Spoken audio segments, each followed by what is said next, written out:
Hope you're doing well. Here we are, 2023. We just passed January, which I like to call Q5. And I think we're gung-ho into 2023. So really want to make you aware of some challenges I know that you as an individual broker, a boutique broker, a broker at a large agency, these challenges are all the same. And I believe that you all have a common goal. And first of all, your goal is revenue growth.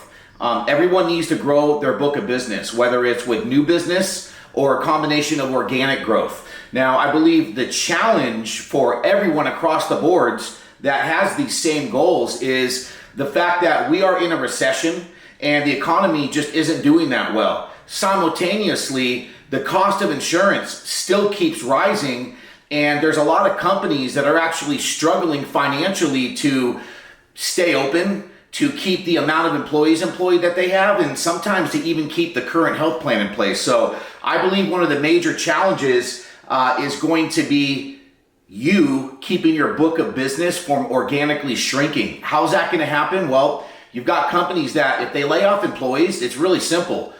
If you had 100 employees paying for a health plan and now you have 40, you just took a haircut financially because only 40 people are paying a premium, which you get commission on. So it's really simple concept to know that right now I think there's over 800,000 Americans that have been laid off so far, and we're only in mid-February right now. So the trend is showing that if you're staying stagnant and you're not doing anything to grow, you're going to organically shrink.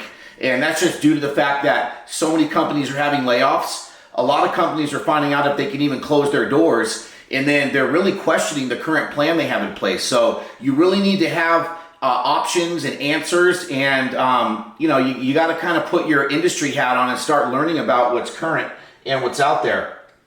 I'd like to say, I'm not in quite the corporate machine over here at Evolve Benefits. We're not a super large company, but I know that a lot of agencies, you run like a corporate company, as you should be. And with that, if you're a broker, AKA producer, you're expected to grow your book of business, whether we're in a recession or not. So, if you don't grow, you're going to shrink due to downsizing.